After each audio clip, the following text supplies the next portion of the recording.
Foundations of educational psychology അതിൻ്റെ 5ാമത്തെ പാർട്ടാണ് നമുക്ക് ഡിസ്കസ് ചെയ്യാനുള്ളത്. അപ്പോൾ ലേണിംഗ് തിയറിയെ കുറിച്ചിട്ടാണ് കഴിഞ്ഞ പാർട്ടുകളിലൊക്കെ ഡിസ്കസ് ചെയ്തത്. ഇനി നമുക്ക് തുടർന്ന് ഒരുപാട് സൈക്കോളജിസ്റ്റുകളുടെ തിയറി നമുക്ക് പഠിക്കാനുണ്ട്. അപ്പോൾ വളരെ പ്രധാനപ്പെട്ട മറ്റൊരു തിയറിയാണ് പഠിക്കുന്നത്. പാവ്ലോവ്, ഇവാൻ പെട്രോവിച്ച് പാവ്ലോവ് എന്നാണ് ഇദ്ദേഹത്തിൻ്റെ മുഴുവൻ പേര്. പാവ്ലോവ് എന്ന വലിയ ശാസ്ത്രജ്ഞനാണ്. ലോകപ്രസിദ്ധമായ, പ്രത്യേകിച്ചിട്ട് സൈക്കോളജിയുമായി ബന്ധപ്പെട്ടുകൊണ്ട് നമുക്കൊരിക്കലും ഒഴിവാക്കാൻ പറ്റാത്ത വളരെ പ്രധാനപ്പെട്ട ഒരു ശാസ്ത്രജ്ഞനാണ് പാവ്ലോവ്. അയാളൊരു റഷ്യൻ സൈക്കോളജിസ്റ്റാണ്. അദ്ദേഹത്തിൻ്റെ തിയറിയെ വിളിക്കുന്ന പേര് തിയറി ഓഫ് ക്ലാസിക്കൽ കണ്ടീഷനിങ് എന്നാണ്. Theory of classical conditioning. ചുരുക്കി പറഞ്ഞാൽ നമ്മൾ ഏതെങ്കിലും ഒരു കാര്യം കണ്ടീഷൻ ചെയ്തിട്ടാണ് കൂടുതൽ കാര്യങ്ങൾ നാം പഠിക്കുന്നതാണ് ഇദ്ദേഹത്തിൻ്റെ അഭിപ്രായം. ഏതൊരു കാര്യവും നാം ലേൺ ചെയ്യുന്നത് കണ്ടീഷനിങ്ങിലൂടെയാണ്. കണ്ടീഷനിങ് എന്ന് പറഞ്ഞാൽ നമ്മൾ അങ്ങനെ മനസ്സിൽ കരുതി വെച്ച് കാര്യങ്ങൾ പഠിക്കുന്നു. ഞാനൊരു ഉദാഹരണം പറയാം, പച്ചയായിട്ടുള്ളൊരു ഉദാഹരണം. സ്കൂളിൽ പോയാൽ സ്കൂളിൽ നിന്ന് ലോങ് ബെല്ലടിച്ചാൽ വിദ്യാർത്ഥികൾ ഓടിപ്പോകും. ലോങ് ബെല്ലടിച്ചാൽ നമ്മൾ മനസ്സിലാക്കുന്നത് എന്താണ്? സ്കൂളിൽ പോയാൽ ലോങ് ബെല്ലടിച്ചാൽ എന്താ മനസ്സിലാക്കുന്നത്? സ്കൂള് വിട്ടു, സ്കൂൾ കഴിഞ്ഞു, ഇനി വീട്ടിൽ പോകാം. ഇപ്പോൾ സാധാരണ 4 മണിയാകുമ്പോഴാണ് ലോങ് ബെല്ലടിക്കാറ്, അല്ലെങ്കിൽ ഉച്ചക്ക് ഒരു 1:30 മണിക്കാറ് ലോങ് ബെല്ലടിക്കാറ്. അപ്പോൾ കുട്ടി മനസ്സിലാക്കുന്നു ഇത് ലഞ്ച് ബ്രേക്കിനുള്ളതാണ്, അല്ലെങ്കിൽ ഇത് വീട്ടിൽ പോകാനുള്ളതാണ്. ഒരു ദിവസം അറിയാതെ പ്യൂണ്, സ്കൂളിലെ അസിസ്റ്റൻ്റ്, അദ്ദേഹത്തിന് തെറ്റിയിട്ട് മാറിപ്പോയത് അദ്ദേഹം ലോങ് ബെല്ലടിച്ചു. കുട്ടികൾക്കറിയില്ല ഇത് മാറിപ്പോയത് എന്ന്. ലോങ് ബെല്ല് കേട്ടപ്പോൾ കുട്ടികൾ എന്ത് ചെയ്തു? ഒരുമിച്ച് സ്കൂൾ വിട്ടുപോയി. നമുക്കൊക്കെ ഈ അമളി പലപ്പോഴും പറ്റിയിട്ടുണ്ട്. നമ്മളൊക്കെ അങ്ങനെ ചിന്തിക്കുന്നവരാണ്. ലോങ് ബെല്ലടിച്ച് കഴിഞ്ഞാൽ അപ്പോൾ സ്കൂളിൽ പോകണം. ഇതൊരു കണ്ടീഷനിങ് ലേണിംഗ് ആണ്. ലോങ് ബെല്ലടിച്ചാൽ ക്ലാസ് വിട്ടതാണ് എന്ന് കണ്ടീഷനിങ്. അതുകൊണ്ടാണ് ഇദ്ദേഹത്തിൻ്റെ ഈ തിയറിക്ക് വന്ന പേര് ദ ക്ലാസിക്കൽ കണ്ടീഷനിങ് തിയറി എന്നാണ് ഇദ്ദേഹത്തിൻ്റെ തിയറിയുടെ പേര്. അപ്പോൾ ഇദ്ദേഹത്തിൻ്റെ തിയറി പറയുന്നത് നമ്മൾ ഏതൊരു കാര്യവും നമുക്ക് കണ്ടീഷനിങ് ചെയ്തുകൊണ്ടാണ് നാം കൃത്യമായി പഠിക്കുന്നത് എന്നാണ് ഇദ്ദേഹം പറയുന്നത്. കണ്ടീഷൻഡ് സ്റ്റിമുലസ്, CS എന്ന് പറയും. Unconditioned stimulus, US. Condition response and unconditioned response. ഇങ്ങനെ 4 കാര്യങ്ങളാണ് ഇതുമായി ബന്ധപ്പെട്ട തിയറിയിൽ നമുക്ക് പഠിക്കാനുള്ളത്. അപ്പോൾ ഞാനത് ചെറിയൊരു ഉദാഹരണം പറയാം. പ്രത്യേകിച്ചിട്ട് ഇതൊരു തിയറം ആയതുകൊണ്ട് തന്നെ നമുക്ക് മനസ്സിലാക്കാൻ എക്സാമ്പിളാണ് ഏറ്റവും പ്രധാനപ്പെട്ട ഒരു കാര്യം. ഇദ്ദേഹത്തിൻ്റെ പാവ്ലോവിൻ്റെ തിയറി പ്രധാനമായും പറയുന്നത് ലേണിംഗ് ആസ് എ ഹാബിറ്റ് ഫോർമേഷനാണ്. ഒരു ശീലം നമുക്കുണ്ടാക്കുക. ഇപ്പോൾ ശീലമായി, ബെല്ലടിച്ചാൽ ഓടണം, അതൊരു ശീലമായി. അതാണ് നമുക്ക് പ്രധാനമായും ഇദ്ദേഹത്തിൻ്റെ തിയറിയിൽ ഏറ്റവും പ്രധാനമായും ഹൈലൈറ്റ് ചെയ്ത് പറയുന്നത് ലേണിംഗ് ആസ് ഹാബിറ്റ് ഫോർമേഷൻ. ഇദ്ദേഹത്തിൻ്റെ തിയറി ഉണ്ടാക്കിയത് ഒരു പരീക്ഷണത്തിലൂടെയാണ്. അദ്ദേഹം ഒരു നായക്ക് ഫുഡ് കൊടുക്കുന്നതുമായി ബന്ധപ്പെട്ട ഒരു പരീക്ഷണം നടത്തി. ഇദ്ദേഹം എന്താ ചെയ്തതെന്നറിയോ? ഒരു പട്ടിക്കൂട്ടിൽ ഒരു പട്ടിയെ ഇങ്ങനെ അടച്ചിട്ടു. അപ്പോൾ എന്ത് ചെയ്യും? എല്ലാ ദിവസവും ആദ്യം പട്ടിക്ക് ഭക്ഷണം കൊണ്ടു കൊടുക്കും. അപ്പോൾ ഇദ്ദേഹം ഭക്ഷണം കൊണ്ടു കൊടുക്കുന്നതിന് മുമ്പ് ഒരു ബെല്ലുണ്ടായിരുന്നു അവിടെ. ബെല്ലടിക്കുക, മണിയടിക്കുക എന്ന് പറയും. അപ്പോൾ ഇയാൾ ഈ ഭക്ഷണം കൊണ്ടു കൊടുക്കുന്നതിന് മുമ്പ് എന്ത് ചെയ്യും? ബെല്ലടിക്കും. ബെല്ലടിച്ചിട്ട് ഒരു 2 മിനിറ്റ്, 1 മിനിറ്റ് അല്ലെങ്കിൽ 2 മിനിറ്റ് കഴിഞ്ഞിട്ടാണ് ഭക്ഷണം കൊണ്ടു കൊടുക്കുക ആയിരിക്കും പട്ടിക്ക്. അപ്പോൾ ആദ്യം ഇയാൾ ബെല്ലടിച്ചു, 2 മിനിറ്റ് കഴിഞ്ഞ് ഭക്ഷണം കൊണ്ടു കൊടുത്തു. ഇങ്ങനെ ഒരാഴ്ച 2 ആഴ്ച കഴിഞ്ഞപ്പോൾ ഇയാൾ കണ്ടൊരു മാറ്റം. ബെല്ലടിക്കലോടുകൂടി എന്ത് ചെയ്തു? ഈ പട്ടിയുടെ വായിൽ ഉമിനീര്, സാലിവേഷൻ വരാൻ തുടങ്ങി, അഥവാ ഉമിനീര് വരാൻ തുടങ്ങി. അപ്പോൾ ബെല്ല് പട്ടി കേൾക്കുന്നു, കുറച്ച് കഴിഞ്ഞ് ഭക്ഷണം പോകുന്നു, അല്ലേ? ഇങ്ങനെ കുറേ കാലം കഴിഞ്ഞപ്പോൾ ഓട്ടോമാറ്റിക്കലി പട്ടിക്കൊരു കണ്ടീഷനിങ് വന്നു. ബെല്ലടിച്ചാൽ എനിക്ക് എന്ത് കിട്ടും? ഫുഡ് കിട്ടുമെന്ന ഒരു ചിന്ത. അങ്ങനെ ഇവാൻ പാവ്ലോവ് ചെയ്തൊരു പണി എന്താണെന്നറിയോ? കുറേ കാലം കഴിഞ്ഞതിന് ശേഷം ബെല്ല് മാത്രം അടിച്ചു, പക്ഷേ ഭക്ഷണം കൊടുത്തില്ല. പക്ഷേ അവിടെ സംഭവിച്ച അത്ഭുതം എന്താണെന്ന് പറഞ്ഞാൽ ഇദ്ദേഹം ഇവാൻ പാവ്ലോവ് ബെല്ലടിക്കലോടുകൂടി പട്ടിയുടെ വായിൽ ഉമിനീര് വന്നു. നമുക്കിങ്ങനെ ഭക്ഷണം കാണുമ്പോൾ കൊതിയോടുകൂടി നമ്മുടെ വായിൽ ഉമിനീര് വരുന്നത് പോലെ even the dog has in any food, ഭക്ഷണം കൊടുത്തില്ല, ബട്ട് എന്ത് സംഭവിച്ചു? സാലിവേഷൻ വന്നു, അവിടെ പട്ടിയുടെ വായിൽ ഉമിനീര് വന്നു എന്നുള്ളതാണ് ഇദ്ദേഹത്തിൻ്റെ കണ്ടെത്തൽ. ഇതിനെ ബേസ് ചെയ്തിട്ടാണ് ഇദ്ദേഹം ഈ ക്ലാസിക്കൽ കണ്ടീഷനിങ് തിയറി എന്ന തിയറി ഉണ്ടാക്കിയിട്ടുള്ളത്. ഇദ്ദേഹം പറയുന്നത് എന്താണെന്ന് പറഞ്ഞാൽ, ഇങ്ങനെ ഒരു പട്ടി ബെല്ലടിച്ചു ഭക്ഷണം കൊണ്ടുകൊടുത്തപ്പോൾ അത് കണ്ടീഷനിങ് നടന്നു. എന്താണ്? ബെല്ലടിച്ചു, അപ്പോൾ എനിക്ക് ഭക്ഷണം വരും. ഇപ്പം നമ്മൾ പള്ളിയിലാണെങ്കിൽ ബാങ്ക് വിളിച്ചാൽ എല്ലാവരും പ്രാർത്ഥിക്കാൻ പോകണം. അമ്പലത്തിൽ പള്ളി മണി വൈകുന്നേരം മണിയടിച്ചാൽ സന്ധ്യയായി. അല്ലെങ്കിൽ ക്രിസ്ത്യൻ പള്ളികളിലൊക്കെ പള്ളി മണി അടിച്ചാൽ എന്തോ ഒരു അപകടം സംഭവിച്ചിട്ടുണ്ട് എന്നാണ് അർത്ഥം. അതാണ് ഒരു അപകടമോ അല്ലെങ്കിൽ എന്തെങ്കിലും പ്രധാനപ്പെട്ട കാര്യമോ ഉണ്ടെങ്കിൽ മാത്രമേ പള്ളിയിൽ മണിയടിക്കുകയുള്ളൂ.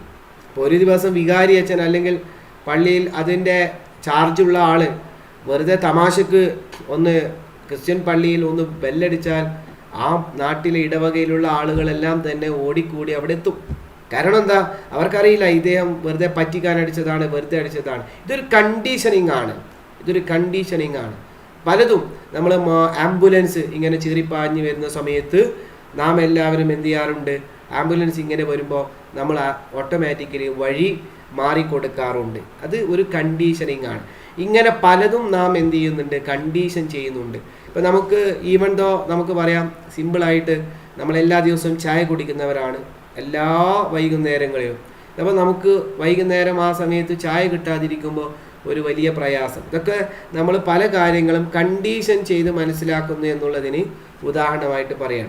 അപ്പോൾ അത് നമുക്ക് ബിഫോർ കണ്ടീഷൻ ചെയ്യുന്നതിന് മുമ്പ് ഫുഡ് വരുമ്പോൾ മാത്രമാണ് സാലിവേഷൻ ഉണ്ടായത്. ഓക്കെ, ഫുഡ് വരുമ്പോഴാണ് പട്ടിയുടെ വായിൽ എന്ത് വന്നത്? ഉമിനീര് വന്നത്. പക്ഷെ ബെല്ലടിക്കുമ്പോൾ സാലിവേഷൻ ഉണ്ടായിരുന്നില്ല. പിന്നെ കുറേ കാലം കഴിഞ്ഞിട്ട് ബെല്ലടിക്കുമ്പോൾ തന്നെ സാലിവേഷൻ വന്നു. പിന്നെ ബെല്ലും ഫുഡും രണ്ട് വരുമ്പോൾ തന്നെ ഓട്ടോമാറ്റിക്കലി സാലിവേഷൻ വന്നു. അപ്പോൾ ആഫ്റ്റർ കണ്ടീഷനിങ് നോക്കണം, ഫുഡ് കാണുമ്പോൾ സാലിവേഷൻ ഉണ്ട്, അൺകണ്ടീഷൻ സ്റ്റിമുലസ് ഇതെല്ലാം തന്നെ അവിടെ സംഭവിക്കാൻ തുടങ്ങി എന്നുള്ളതാണ് ഇദ്ദേഹത്തിൻ്റെ കണ്ടെത്തലുകൾ. അപ്പോൾ ക്ലാസിക്കൽ കണ്ടീഷൻ തിയറിയിൽ നമുക്ക് സിമ്പിളായിട്ട് മനസ്സിലാക്കാൻ പറ്റുന്നത് learning is occurred or learning is happening through continuous or conditioning process. ഒരു കാര്യം നമ്മൾ കണ്ടീഷൻ ചെയ്ത് കാര്യങ്ങൾ നമ്മൾ മനസ്സിലാക്കുന്നു എന്ന ഒരു തിയറമാണ് നമുക്കതിൽ പഠിക്കാനുള്ളത്. ഇനി നമുക്ക് Skinner's theory of operand conditioning എന്ന മറ്റൊരു പ്രധാനപ്പെട്ട അമേരിക്കൻ സൈക്കോളജിസ്റ്റാണ് സ്കിന്നർ എന്ന് പറയുന്നത്. അപ്പോൾ അദ്ദേഹത്തിൻ്റെ സ്കിന്നറുടെ ഒരു ഓപ്പറാൻഡ് കണ്ടീഷനിങ് തിയറി എന്ന ഒരു തിയറി നമുക്ക് പഠിക്കുന്നുണ്ട്. അപ്പോൾ നമുക്കറിയാം operant conditioning is a process of learning through which organism learn to repeat behaviours that yield positive outcome or permit them to avoid or escape from negative outcome. അതായത് ഇദ്ദേഹത്തിൻ്റെ സ്കിന്നറുടെ അഭിപ്രായത്തിൽ learning process നടക്കുന്നത് ഓരോ ആൾക്കും കിട്ടുന്ന പോസിറ്റീവ് ഔട്ട്കമാണ്. പോസിറ്റീവ് ഔട്ട്കമിനെ ബേസ് ചെയ്തുകൊണ്ടാണ്. അതല്ലെങ്കിൽ ചില നെഗറ്റീവ് കാര്യങ്ങളെ നമ്മൾ നിന്ന് പിന്തിരിപ്പിക്കുന്നതിനുള്ള സമ്മാനമായിട്ട് നമ്മൾ ചില കാര്യങ്ങൾ പഠിക്കുന്നു എന്നുള്ളത്. അപ്പോൾ ഇതിൽ നമുക്ക് ഓപ്പറാൻഡ് പോസിറ്റീവായിട്ടും നമുക്ക് പഠിക്കാം, നെഗറ്റീവായിട്ടും പഠിക്കാം. ഉദാഹരണത്തിന് പറയുകയാണ്, ഇപ്പോൾ ഒരാളൊരു കാര്യം പഠിക്കുന്നു, അതിന് നമുക്ക് രണ്ട് ഉദാഹരണങ്ങൾ പറയാം. നിങ്ങൾ കൃത്യമായി ഒന്ന് മനസ്സിലാക്കണം. ഒരു കുട്ടിയോട് ഞാൻ പറയാണ്, എന്താ പറയുക, ഇതാണ് ഇവിടെ പറയുന്നത് എലിസിറ്റഡ് റെസ്പോൺസസ്, എമിറ്റഡ് റെസ്പോൺസസ്. അപ്പോൾ B.F. സ്കിന്നർ അദ്ദേഹം പറയുന്നുണ്ട്, B.F. സ്കിന്നർ അദ്ദേഹത്തിൻ്റെ അഭിപ്രായത്തിൽ ഞാനൊരു കുട്ടിയോട് പറയാണ്, നീ ഇന്ന് പഠനം പൂർത്തിയാക്കിയാൽ അല്ലെങ്കിൽ ഹോംവർക്ക് ചെയ്താൽ നിനക്ക് സമ്മാനമുണ്ട്. അപ്പോൾ ആ കുട്ടി അവിടെ ഹോംവർക്ക് വേഗം ചെയ്ത് കേൾക്കുന്നു, സമ്മാനം വാങ്ങുന്നു. അതൊരു ഓപ്പറാൻഡ് കണ്ടീഷനിങ് ആണ്, പോസിറ്റീവ് വഴിയിലാണ് ഇത് വരുന്നത്. അല്ലെങ്കിൽ അവരോട് പറയാണ്, നീ ഇന്ന് ഹോംവർക്ക് കംപ്ലീറ്റ് ചെയ്താൽ നിനക്ക് ഞാൻ മൊബൈൽ ഫോൺ ഉപയോഗിക്കാൻ പെർമിഷൻ തരാം, അങ്ങനെയും പറയും. ഓക്കെ. അതല്ലെങ്കിൽ നീ ഇന്ന് ഹോംവർക്ക് ചെയ്തിട്ടില്ലെങ്കിൽ നിൻ്റെ കളിക്കാനുള്ള സമയം വെട്ടിച്ചുരുക്കും, കളിക്കാൻ അനുവദിക്കൂല. അത് നെഗറ്റീവ് സെൻസ്, അനുവദിക്കൂല എന്നാണ് പറയുന്നത്. അനുവദിക്കുന്നല്ല പറയുന്നത്. നിനക്ക് സാധാരണ 1 മണിക്കൂർ സമയം കളിക്കാനുണ്ട്, പക്ഷെ ഇന്ന് നീ ഇന്ന ടാസ്ക് ചെയ്തിട്ടില്ല എങ്കിൽ നിനക്ക് ഇന്ന് അരമണിക്കൂറേ കളിക്കാവൂ. അപ്പോൾ അവനക്ക് ഒരു കാര്യം നഷ്ടപ്പെടുമെന്ന തോന്നൽ വരുമ്പോൾ അവൻ പഠിക്കുന്നു. അവൻ കളി അവനക്ക് നഷ്ടപ്പെടുമെന്ന രീതിയിലാകുമ്പോൾ അവൻ അത് കാര്യങ്ങൾ ചെയ്യുന്നു. അങ്ങനെ പല രീതിയിലും നമുക്ക് ഇങ്ങനെ ഓപ്പറാൻഡ് കണ്ടീഷനിങ് എന്നാണ് ഇതിനെ പറയുക. ഇത് നമുക്ക് പോസിറ്റീവ് സെൻസിലും വരാം, നെഗറ്റീവ് സെൻസിലും വരാം. അപ്പോൾ സ്പെസിഫിക് സ്റ്റിമുലസ് റെസ്പോൺസ് കണക്ഷൻസ് അതാണ് സംഭവിക്കുന്നത്. Responses which need not be correlated with any known stimulus. അത് ഏതെങ്കിലും അറിയപ്പെടുന്ന എന്തെങ്കിലും നമ്മളെ ഉത്തേജനപ്പെടുത്തുന്ന എന്തെങ്കിലും കാര്യങ്ങൾ. അതാണ് സ്കിന്നറുടെ ഏറ്റവും പ്രധാനപ്പെട്ട ഈ ഒരു ഓപ്പറാൻഡ് കണ്ടീഷനിങ് തിയറി എന്ന് പറയുന്നത്. ഓക്കെ, ഇതിൽ നമുക്ക് നോക്കാനുള്ളത് റീഇൻഫോഴ്സർ ആൻഡ് റീഇൻഫോഴ്സ്മെൻറ്റ്. അതിൽ എക്സാമ്പിൾ പറഞ്ഞു positive reinforcer. 2 types of reinforcers, positive and negative. ഞാൻ നേരത്തെ പറഞ്ഞു positive reinforcer is any stimulus the introduction or presentation of which increases the likelihood of a particular behavior. അപ്പോൾ ഈ പോസിറ്റീവ് റീഇൻഫോഴ്സർ ശരിക്കും അവിടെ കൊടുക്കലോട് കൂടി അവിടെ ആ ഒരു കാര്യം ചെയ്യാനുള്ള ഒരു കാര്യം വലിയ ഒരു താല്പര്യം അവർക്ക് ഓട്ടോമാറ്റിക്കലി വരികയാണ്. ഉദാഹരണത്തിന് പറയുകയാണ്, നിങ്ങൾ പരീക്ഷയിൽ പാസ്സായാൽ എൻ്റെ വക ബിരിയാണി ഉണ്ട്, വെള്ളമുണ്ട്, അങ്ങനെയുള്ള പല കാര്യങ്ങളും. ഇതെല്ലാം പോസിറ്റീവ് റീഇൻഫോഴ്സറായിട്ട് പറയാം. നെഗറ്റീവ് റീഇൻഫോഴ്സർ എന്ന് പറയുന്നത് ഉദാഹരണത്തിന് അവിടെ ആരും പോയി ആ പ്ലഗിൽ കൈയിടരുത്, കാരണം അവിടെ ഷോക്ക് വരും.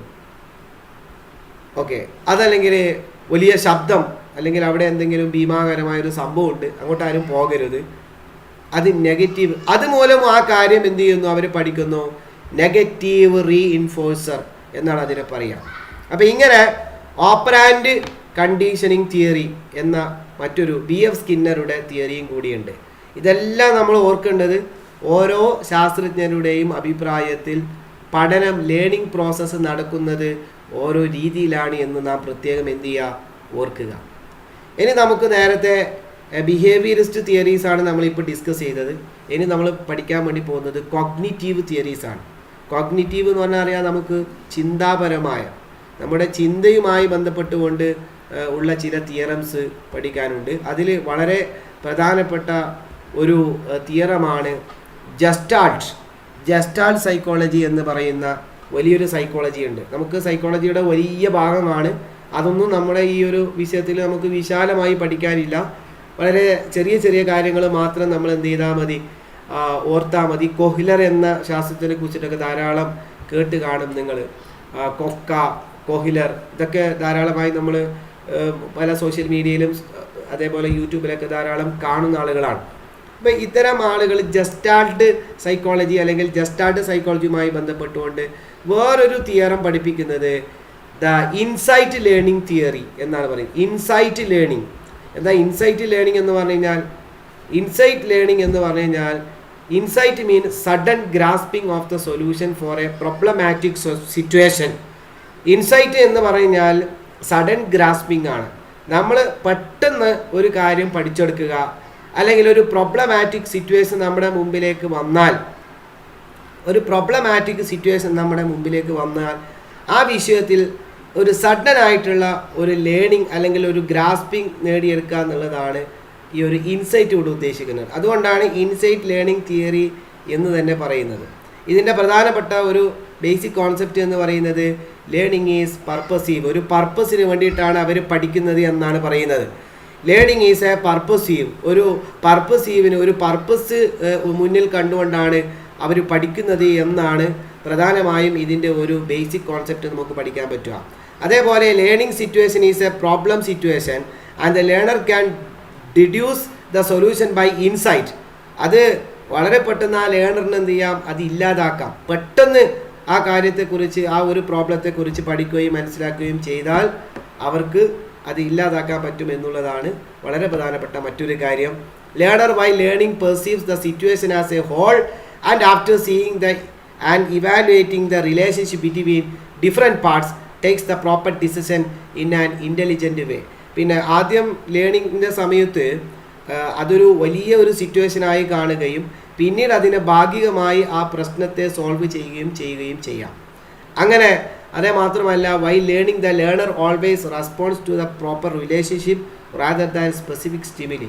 അത് മാത്രമല്ല ഒരു സ്പെസിഫിക് സ്റ്റിമുലിയെ മാത്രം നമുക്ക് നോക്കി നിൽക്കുന്നതിന് പകരം എന്താണോ ആ പ്രോബ്ലം സോൾവ് ചെയ്യാൻ വേണ്ടി നമുക്ക് വേണ്ടത് അതിനെക്കുറിച്ച് ഗ്രാസ്പ് ചെയ്യുകയും അങ്ങനെ അതിനെ സോൾവ് ചെയ്യാൻ വേണ്ടിയിട്ടുള്ള ശ്രമങ്ങൾ നടത്തുകയും ചെയ്യുക എന്നുള്ളതാണ് ഇതിൻ്റെ മറ്റൊരു പ്രധാനപ്പെട്ട ഒരു കാര്യം. ഇനി നമുക്ക് ഇതിൻ്റെ സ്റ്റെപ്പാണ്. ഇൻസൈറ്റ് ലേണിങ്ങിന് കുറേ സ്റ്റെപ്പ് പറയുന്നുണ്ട്. നമുക്ക് എങ്ങനെയാണ് ഇപ്പോൾ ആദ്യം ഒരു ഇൻസൈറ്റ് ലേണിങ്ങിൻ്റെ ഒരു സ്റ്റെപ്പ് പറയുന്നത്? ഫസ്റ്റ് സ്റ്റെപ്പിൽ പറയുന്നത് ഐഡൻറ്റിഫൈങ് ദ പ്രോബ്ലം. അപ്പോൾ അവിടെ പ്രോബ്ലത്തെ ഐഡൻറ്റിഫൈ ചെയ്യാം, എന്താണ് പ്രശ്നം എന്ന് മനസ്സിലാക്കുക.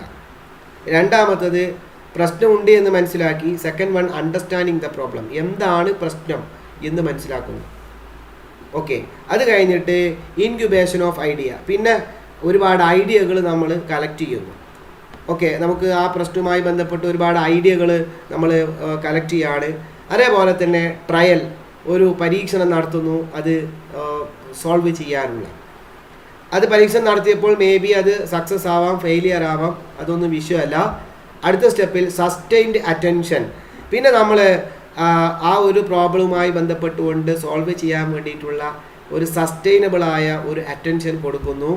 അതുമാത്രമല്ല അതിനപ്പുറത്തേക്ക് ഒരു ഇൻസൈറ്റ് ഡെവലപ്മെൻറ്റ്, പിന്നെ അതുമായി ബന്ധപ്പെട്ട ഒരുപാട് അറിവുകൾ നമ്മൾ ഡെവലപ്പ് ചെയ്യുന്നു. And study repetition of adaptive behaviour, പിന്നെ നേരത്തെ പറഞ്ഞ പോലെ ട്രയൽ ആൻഡ് എറർ മെത്തേഡും കൂടി ഇതിലേക്ക് കണക്ട് ചെയ്യാണ്. ആ ട്രയൽ നടത്തി അത് സക്സസ് ആയി എന്ന് തോന്നിക്കഴിഞ്ഞാൽ വീണ്ടും സ്റ്റഡി റെപ്പിറ്റീഷൻ അവിടെ വരികയാണ്.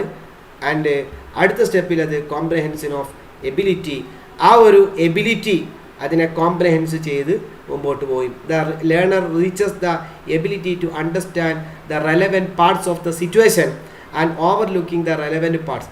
പിന്നെ ആ അടുത്ത സ്റ്റെപ്പ് കോംപ്രഹെൻഷൻ എന്ന ഒരു സ്റ്റെപ്പിലേക്ക് എത്തലോട് കൂടി ലേണർ മനസ്സിലാവുന്നു ഇതൊക്കെയാണ് ഇതിൻ്റെ പ്രോബ്ലം, ഇങ്ങനെയൊക്കെയാണ് ഇത് സോൾവ് ചെയ്യേണ്ടത് എന്ന ഒരു ലെവലിലേക്ക് ആ ലേണർ എത്തുകയും ചെയ്യുന്നു. ഇതാണ് ഇൻസൈറ്റ് ലേണിംഗ് എന്ന് പറയുന്നത്. ഇങ്ങനെ 3 പ്രധാനപ്പെട്ട ഒരു ലേണിംഗ് ആണ്, നമ്മൾ തിയറംസ് ആണ് ഈ ഒരു പാർട്ടിൽ നമ്മൾ എന്ത് ചെയ്തത്, മനസ്സിലാക്കിയത്. ഉദാഹരണങ്ങൾ വീണ്ടും കണ്ട് ഉദാഹരണങ്ങളൊക്കെ കേട്ട് അതുമായി ബന്ധപ്പെട്ടുകൊണ്ട് നമ്മൾ കണക്ട് ചെയ്ത് പഠിച്ച് മുമ്പോട്ട് പോകാൻ വേണ്ടി ശ്രമിക്കുക. Thank you all of U.